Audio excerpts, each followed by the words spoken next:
സംഘപരിവാർ പരിപാടിയിൽ പങ്കെടുത്ത Kerala VC doctor Mohanan Kunnummal Thiruvananthapuram ഉദയ convention സെന്ററിൽ നടന്ന പരിപാടിയിലാണ് പങ്കെടുത്തത്. സംഘപരിവാറിന്റെ 100 വർഷങ്ങൾ എന്ന പേരിൽ സംഘടിപ്പിച്ച പരിപാടിയിൽ RSS മേധാവി മോഹൻ ഭാഗവതും ഉണ്ടായിരുന്നു. അക്ഷയ കൃഷ്ണാന്ത് ചേരുന്ന വിശദാംശങ്ങൾ നൽകാനായി. അക്ഷയ, സർവകലാശാലകളിലെ കാവ്യവൽക്കരണം, ഭാരതാംബ ചിത്രവിവാദം തുടങ്ങി നിരവധി വിവാദങ്ങളിൽ ഉൾപ്പെട്ട വ്യക്തിയാണ് അദ്ദേഹം. ഈ ഒരു പരിപാടിയിൽ പങ്കെടുക്കുന്നതിനെ എങ്ങനെ കാണണം? വിമർശനം ഉയർന്നിട്ടുണ്ടോ? തീർച്ചയായിട്ടും വലിയ വിമർശനമാണ് ഈ ഒരു കാര്യത്തിൽ ഉണ്ടായിട്ടുള്ളത്. അതായത് സംഘപരിവാറിന്റെ 100 വർഷങ്ങൾ എന്ന പരിപാടിയിൽ സംഘപരിവാറിന്റെ തലപ്പത്തിരിക്കുന്ന മോഹൻ ഭാഗവത് പങ്കെടുക്കുന്ന ഈ പരിപാടിയിൽ മാധ്യമങ്ങൾക്ക് വിലക്കുണ്ടായിരുന്നു, മാധ്യമങ്ങൾക്ക് പ്രവേശനം ഉണ്ടായിരുന്നില്ല. ഈ പരിപാടിയിലാണ് കേരള VC മോഹൻ കുന്നുമ്മൽ പങ്കെടുത്തത് എന്നുള്ളതാണ് ഇപ്പോൾ പുറത്തു വരുന്ന ഒരു കാര്യം.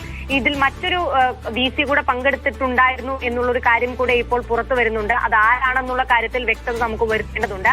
ഈ തീർച്ചയായിട്ടും ജീന സൂചിപ്പിച്ചതുപോലെ തന്നെ കേരള സർവകലാശാലയിലെ ഭാരതാംബ വിവാദവും അതുമായി ബന്ധപ്പെട്ടുണ്ടായിട്ടുള്ള SFIയുടെ സമരങ്ങളും പ്രക്ഷോഭങ്ങളും ഒക്കെ തന്നെ സംസ്ഥാനം ഉടനീളം തന്നെ ചർച്ച ചെയ്തതാണ്. നമ്മളെല്ലാം തന്നെ ഒരു സമയത്ത് ചർച്ച ചെയ്തതാണ്. വളരെയധികം വിവാദമായിരുന്ന സംഭവങ്ങളായിരുന്നു. ഇത്തരത്തിൽ സർവകലാശാലകളെ കാവ്യവൽക്കരിക്കാനുള്ള ഗവർണറുടെ ഇടപെടലും അതുപോലെ തന്നെ VCമാരുടെ അത്തരത്തിലുള്ള ഇടപെടലുകളെല്ലാം തന്നെ ചർച്ചയായിക്കൊണ്ടിരിക്കുന്ന ഈ സാഹചര്യത്തിലാണ് ഈ ഒരു പരിപാടിയിൽ, അതായത് സംഘപരിവാറിന്റെ പരിപാടിയിൽ, ഔദ്യോഗികമായിട്ടുള്ള സംഘപരിവാറിന്റെ 100 വർഷങ്ങൾ എന്ന പരിപാടിയിൽ ഈ കേരള യൂണിവേഴ്സിറ്റിയുടെ VC ആയിട്ടുള്ള ഡോക്ടർ മോഹൻ കുന്നുമ്മൽ ഇപ്പോൾ പങ്കെടുത്തിരിക്കുന്നത്.